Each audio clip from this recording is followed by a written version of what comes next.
Welcome to Alchemy with Bronwyn, a podcast dedicated to helping you live an inspired, heart-centered life by cultivating energetic mastery. We delve deep into how to organize our life force around what matters most. I'm your host, Bronwyn Isla, board-certified acupuncturist, mama, dancer, and practitioner on the path of illumination. Thanks for tuning in. Before we get started, I'm asking for your support with this podcast.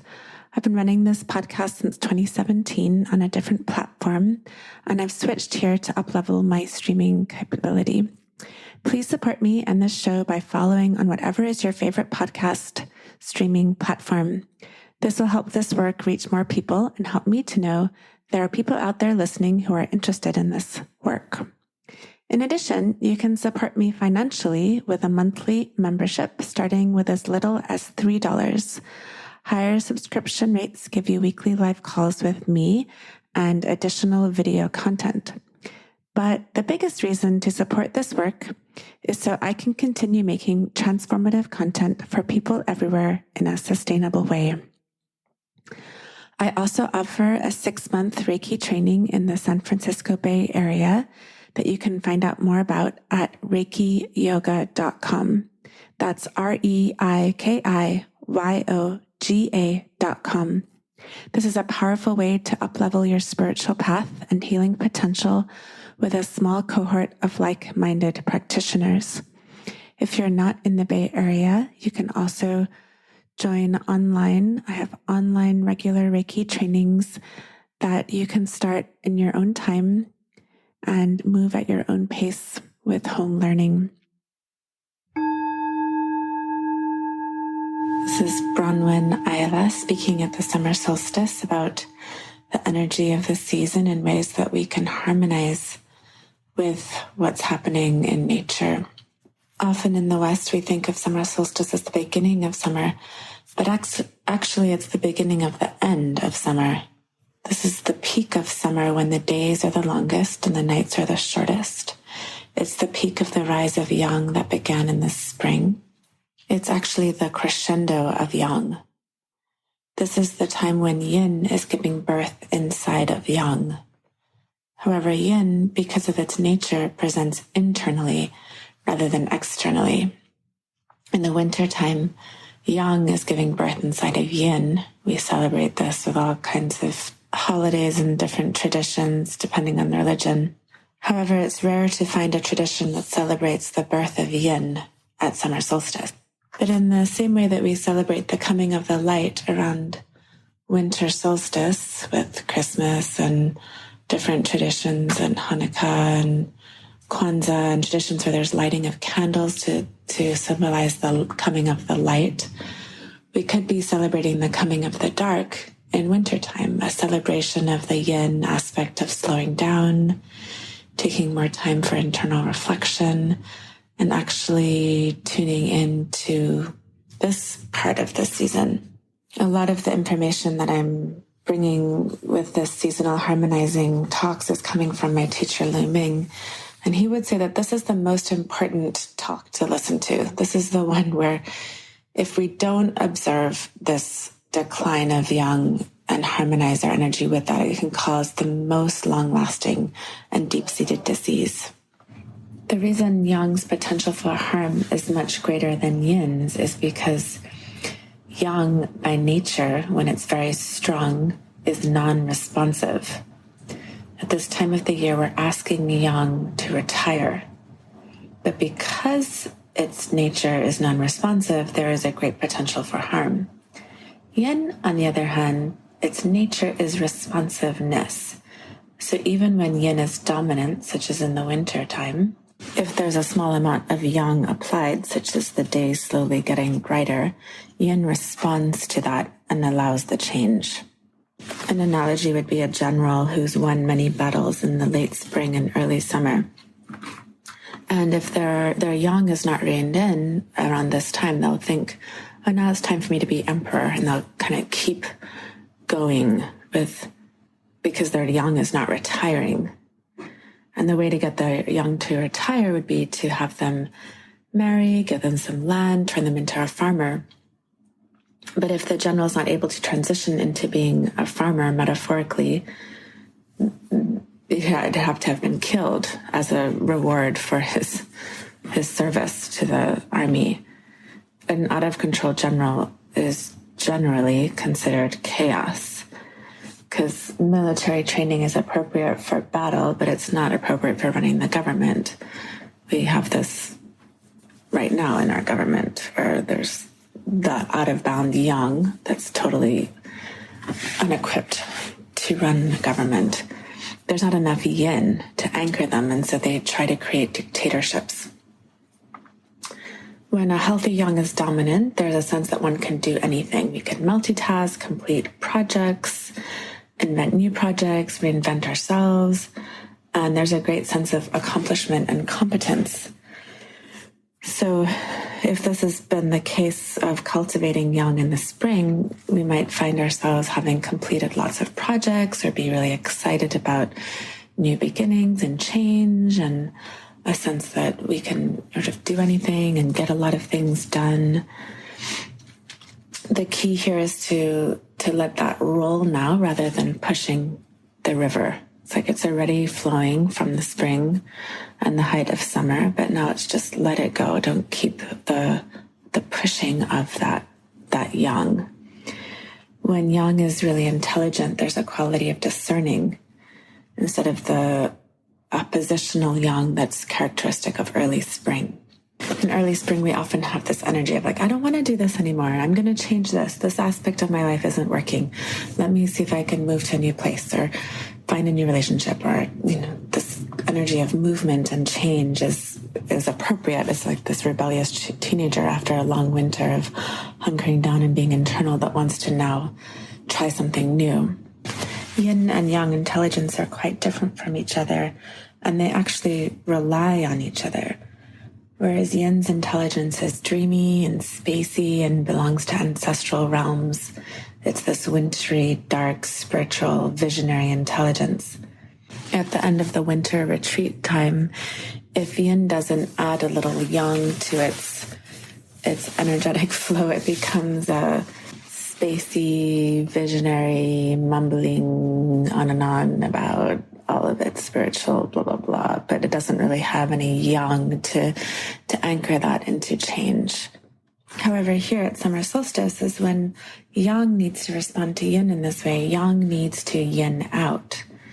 It needs to begin to sink down, be anchored by that yin, and let the yin slowly become dominant. This is such a literal metaphor for patriarchy.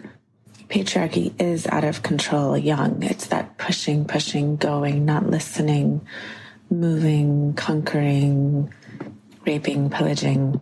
All the symptoms of yang being out of control and not anchored by yin, by the feminine aspect of life. Lu Ming would often use the analogy of how in the wintertime, the yin has become dominant and then at some point becomes senile, like a granny who's senile, and then yang takes her hand and helps her cross the road, like the young grandson helps senile granny make it through the day.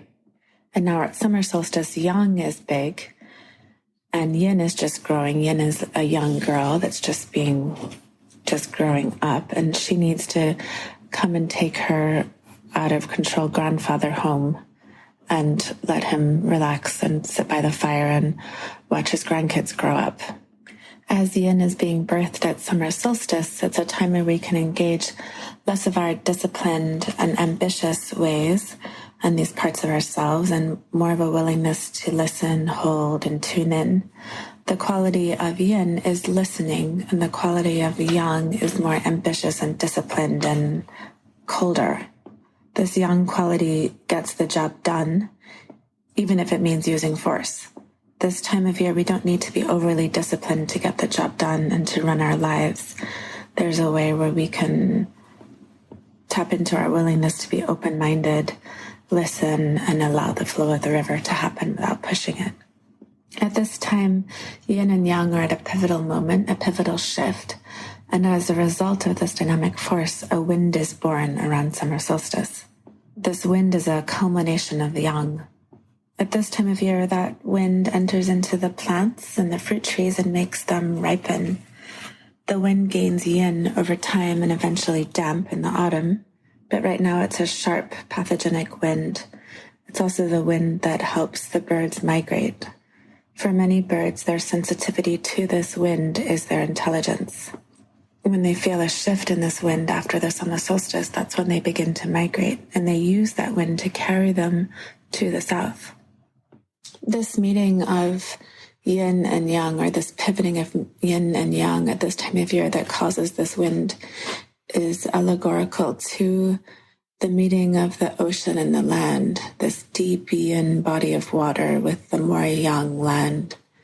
In ancient China, people didn't really hang out on the beach or go to beach resorts because it was considered pathogenic to absorb this wind and that hot yang of the beach. They would maybe take walks there, but not live there. A more balanced place to live is where a lake meets a mountain. This was considered angelic compared to an ocean meeting the land. As far as exercise goes, because yin is a fragile newborn at summer solstice, it's important to not exert yourself too much this time of year. If we exercise to the point of profuse sweating, we lose the little yin that is here. And later this can lead to bigger problems with our immune system. Working very hard after the summer solstice can exhaust that tiny little infantile yin. As far as conduct goes, the biggest counsel is to calm down and re-strategize. If we don't, we end up with struggle and aggression, ambition, and pushing.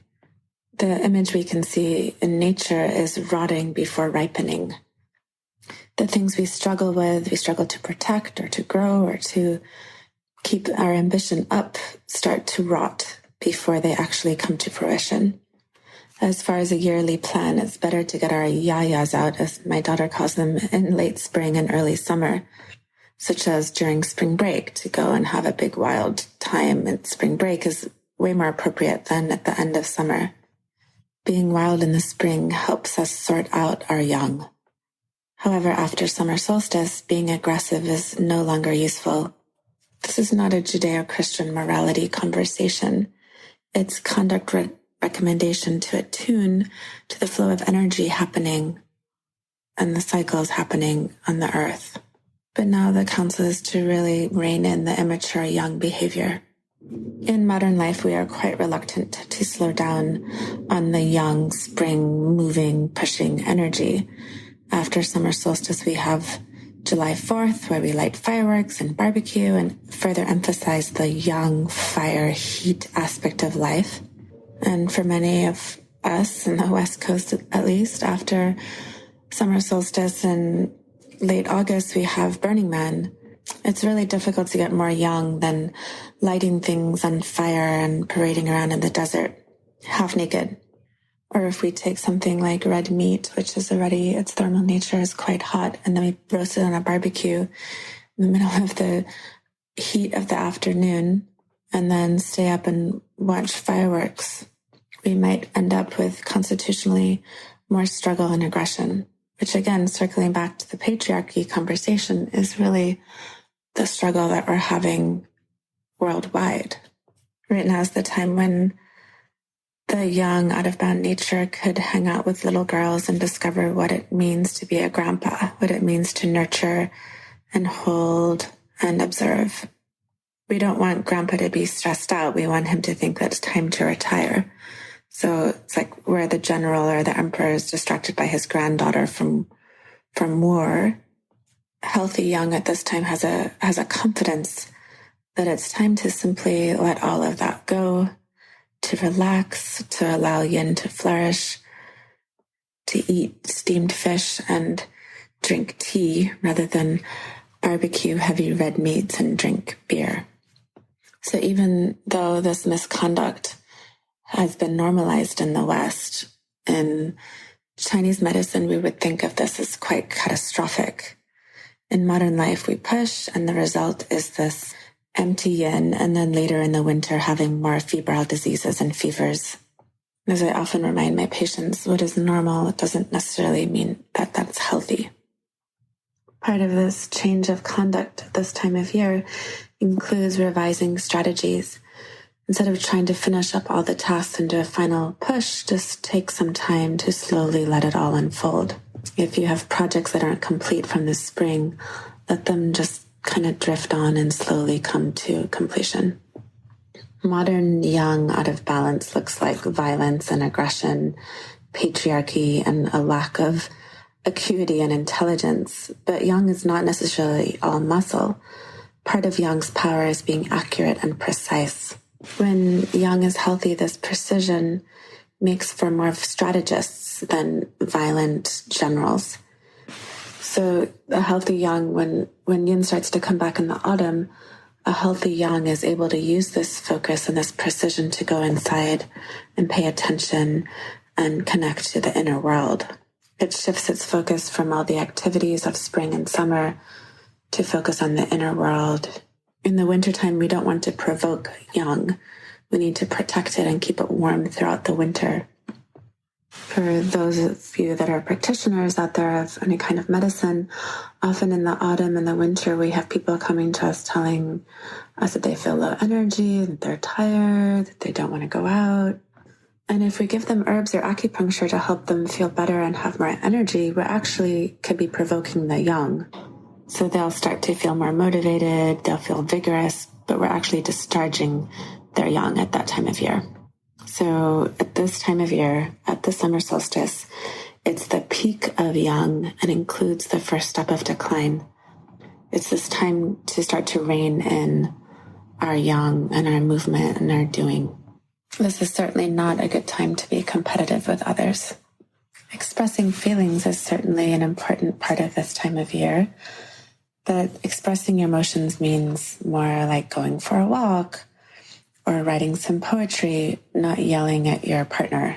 So we allow ourselves to experience things directly, but not making them into a huge drama. It's more about taking time to look at the sunset, playing music, and reading books of poetry. So emotional things are looking at the sunset, being proud of your daughter, more calm, quiet, emotional health. This can often be the snap-off point for relationships that have become too young. So this could look like expecting too much from the other person. This is a kind of young dis-ease when we want someone to be more than they are. It would be healthier to stop looking outside, and to turn our attention inward. What could be happening this time of year is a rejuvenation of our own inner resource and essence. It's not about our partner, it's about ourself. So symptomatic of yang out of bounds would be more of a, I'm being competitive and I'm unique and I want to win at all this stuff.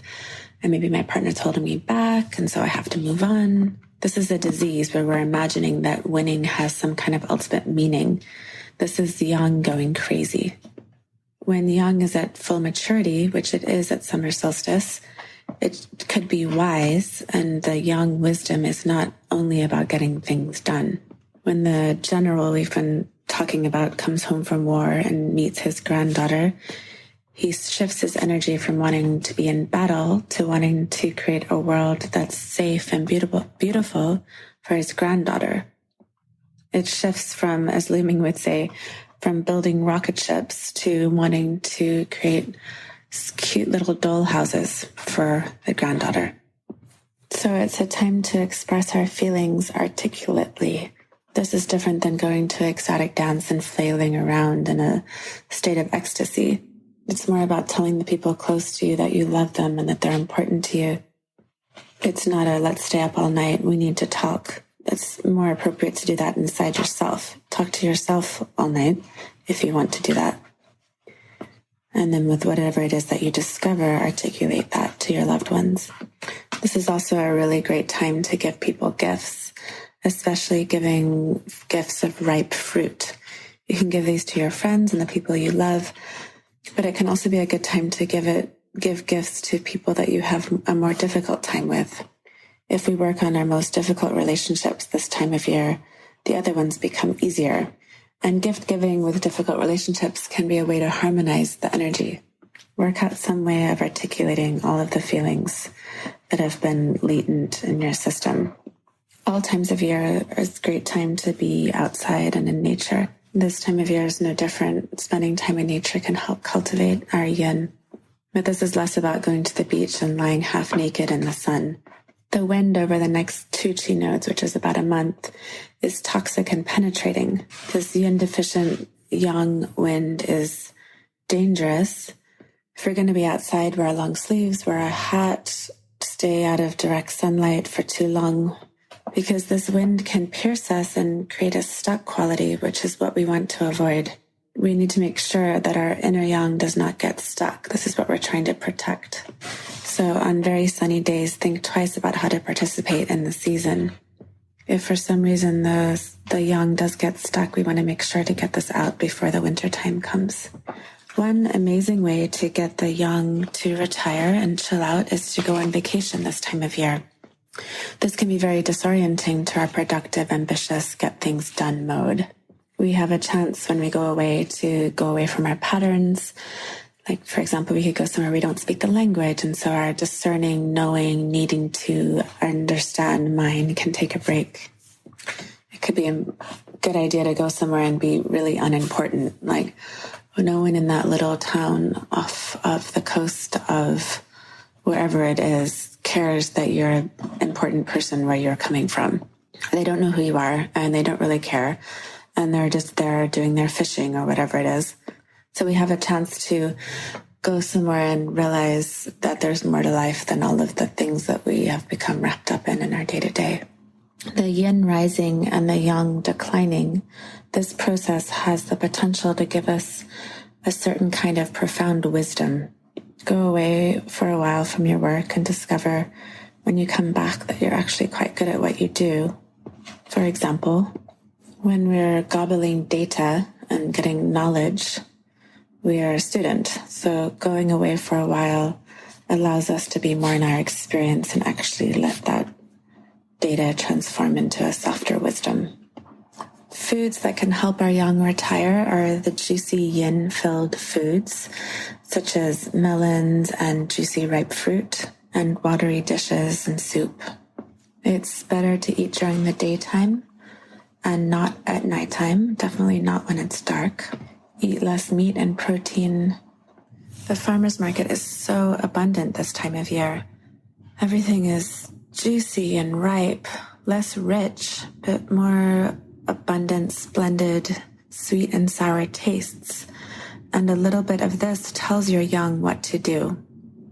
All of the plants related to longevity are not only sweet, but sweet and sour. With sweet and sour, the spleen and the liver are involved. So peaches and plums, apricots and nectarines, cherries, all of these fruits that are kind of have a tartness. And not incidentally, we want this longevity not so we can simply be old, but so that we can ripen as a person. So this process of ripening in the summertime is really reflective of our process of wanting to ripen as a person. Often in my practice, I like to remind my patients that what we're doing here isn't simply fixing their shoulder or getting them healthy so that if they did a bunch of tests and EKGs and whatever, their levels would come out good, whatever that relative thing is.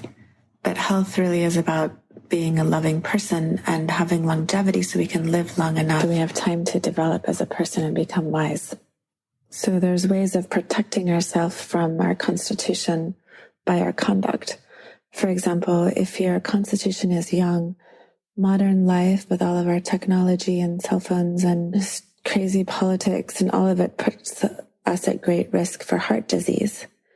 If our constitution is more yin, we tend towards cancer and rotting in an effort to get young going all the time when actually we're tired. So there's more of a smoldering heat leading to this yin deficiency. So on that note, this is the time of year to let yang decline to protect us from these tendencies. So at the farmer's market, what we see here, all of these juicy fruits are items that are not really that good for storage. There are more things that we want to eat now. They're vigorous, but they're not appropriate to eat later on. Yang is maximized, and our spleen is strong that we can take out all the nutrients that is offered to it. So everything now needs to be eaten fresh, and it's not until later in the year that we see things that want to be stored. So right now we have summer squash, we want to eat that now. Everything starts to lose its moisture later on. But right now, the juices that things have are created straight from the sunlight. Later on, when we start storing food, it's more appropriate for nourishing the yin. So we're just starting to see the turn of the cycle where we're heading towards foods that can be stored and then used in the wintertime to really more strongly nourish that yin quality. Another piece of counsel that Lu Ming used to give is to graze rather than eat big meals. If we're healthy, our assimilation right now is at its peak. So this ripeness of summer we want to store in the body as a chi pattern for the rest of the year, not as nutrients, but as a chi pattern. This time of year, a large supper is really detrimental. Save eating larger meals for the early part of the day when the chi is higher. Let the food not be complicated, but just simple soups, or like a salty juk or rice soup with a little bit of bok choy in it. We want a savory liquid, but not a liquid that's very rich. Lightly cooked foods that are blanched are more harmonious for inviting yang to retire than things that are fried or barbecued. Having, for example, a gluten-free soba in a broth, a salty broth, could be a nice simple way to harmonize with the season. You can do dry frying in the wok, or what is called water frying. Using the water will help the food get blanched. So it's a kind of a stir fry with only water, a water frying. You can do this with something fresh like pea shoots or snow pea leaves. Okay, so circling back to this ripening conversation, Lu Ming would say that blossoming is the splendor of spring, where ripening is the splendor of summer. Ripening is when food is the most delicious and digestible. But if we don't pick the fruit this time of year, then it begins to rot. Plants do this to discharge their seed. In the autumn time, they want the fruit to start to rot so that it can discharge the seed and become a compost for that seed to grow into another tree. This is how it survives. Immature yang is the flower that leads to the fruit that then leads to the seed. And then when pit fruit matures, that fruit part starts to rot. And that way it can compost itself and have something nutritious for the seed to sprout from. So the expression of yin that comes out of the tree is this compost to feed the seed. This is the nourishment that the fruit tree will give to the next fruit tree. So right now we're at the peak of ripeness, and after summer solstice it begins to have a tendency towards rotting. So as we know, if we have a stone fruit such as a peach or a nectarine that's not all the way ripe, we can chew it really well, as this will allow it to be more digestible, and actually is a sort of ripening for that fruit for our bodies. Our saliva begins to break down that food and prepare it to hit the stomach acid. So all of the ripening plants have abundant juiciness this time of year. And it's important not to eat rotten food. So we don't want to eat anything that's overripe, that watermelon that's been sitting around just a little bit too long. Often we use these ripe fruits as offerings on our altars, but we want to make sure to check the altar several times a day so that there's not a situation of mold or rotting on the altar. This would be very inauspicious and create imbalance in the situation. It can make yang aggressive, actually, because yin rotten foods means that yang has gone up, and this is pathogenic yang.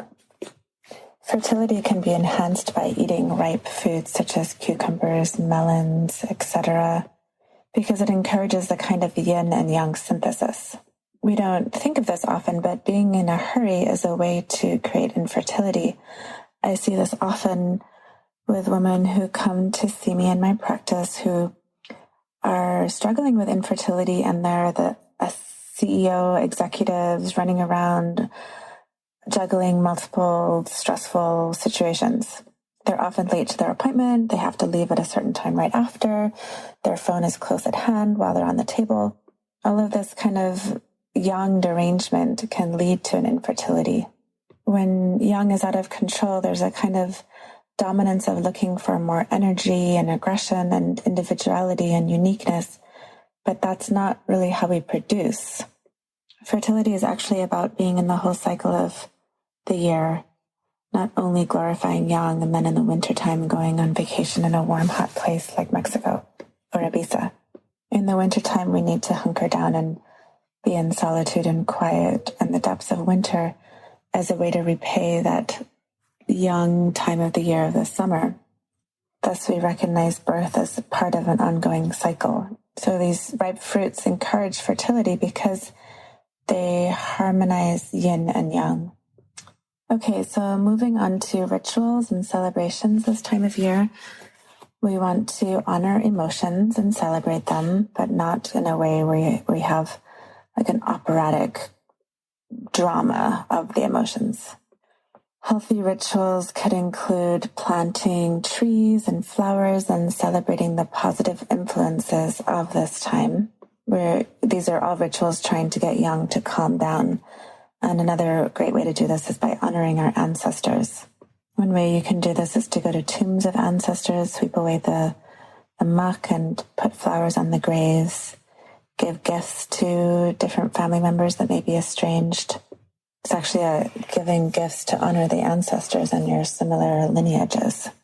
Hold big banquets and make offerings in the four directions, and also that of the four directions representing the living, the dead, the enemy, and the ally. Because of the abundance of this time of year, there's no real difference between enemy and ally, living and dead. We're just celebrating all that is abundant on the earth. As we talked about earlier, things that are appropriate for the altar are things related to longevity, like ripe fruit. You can also use things that represent the turtle or tortoises. These are all representing the cycles of time and the yin, especially the tortoises and turtles that live in the ocean, because these have a direct yin quality. In ancient China, the emperor would put on display this time of year tortoise shells that had lived thousands of years. And these rituals are all there to calibrate everyone, to get everyone to calibrate with the seasons. For farmers, this time of year is often more calmer because the crops have been planted and they're waiting for the autumn harvest. So for this reason, gatherings are appropriate because there's actually time to have the gatherings. Dress can be in full splendor and beautiful clothing. It's appropriate to dress up to celebrate the height of yang. So if you're going to have summer solstice gatherings, have them in full regalia and fancy dress.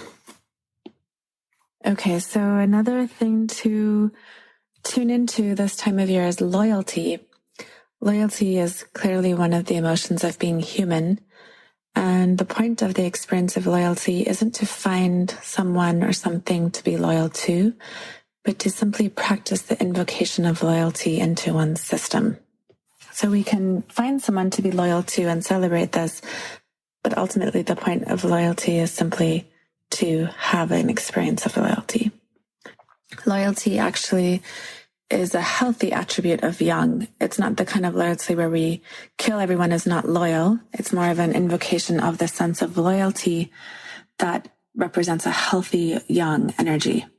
There becomes a respect of other people's loyalty, whether it's to religions that are not our own or to a government that we don't agree with, but there's a respect of loyalty just as a way of invoking loyalty itself.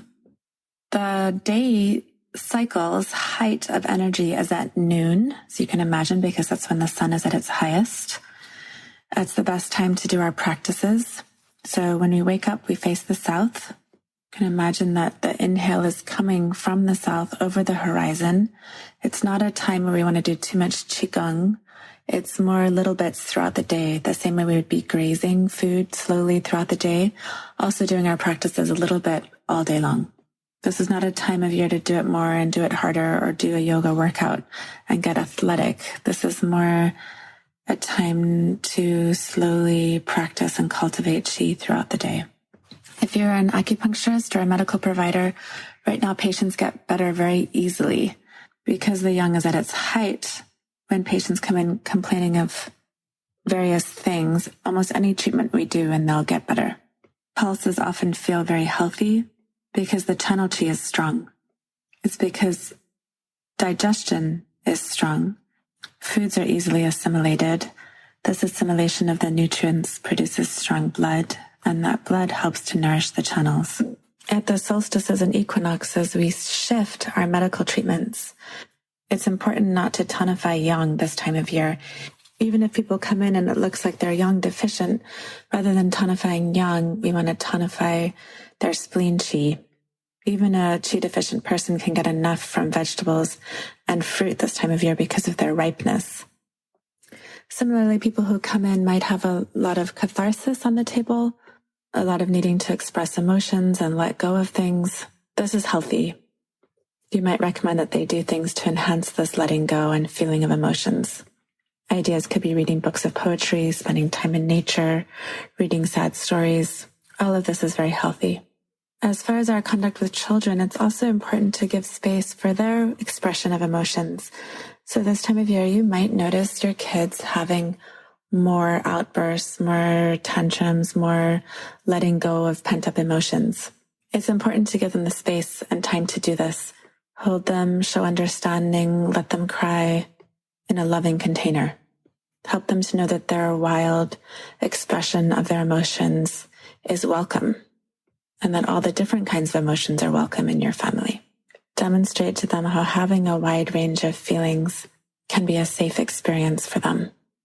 This is important all times of year, but especially important now. In addition, if you notice your children being competitive or starting to want to have a lot of comparisons, my counsel would be to guide them into another way of play. Find games that are more based on collaboration. The competitive edge this time of year can get quite ugly and can actually be harmful to the qi.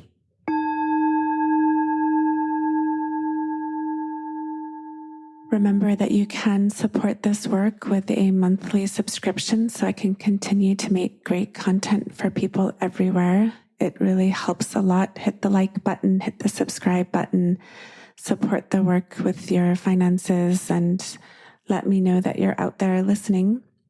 Higher subscription rates also give you live weekly calls with me, which I host on Thursdays at 11.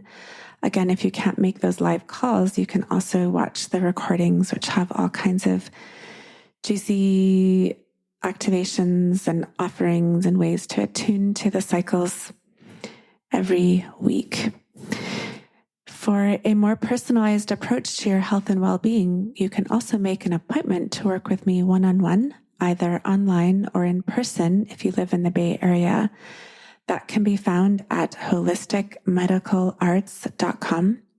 I work within the realms of acupuncture, bodywork, lifestyle upgrades, herbal prescription, and frequency medicine to help people live their best and healthiest lives possible.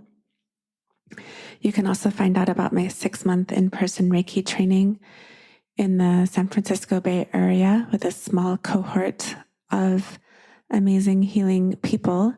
And the super early bird discount is on June 21st. So I invite you to check that out. You can find that at reikiyoga.com.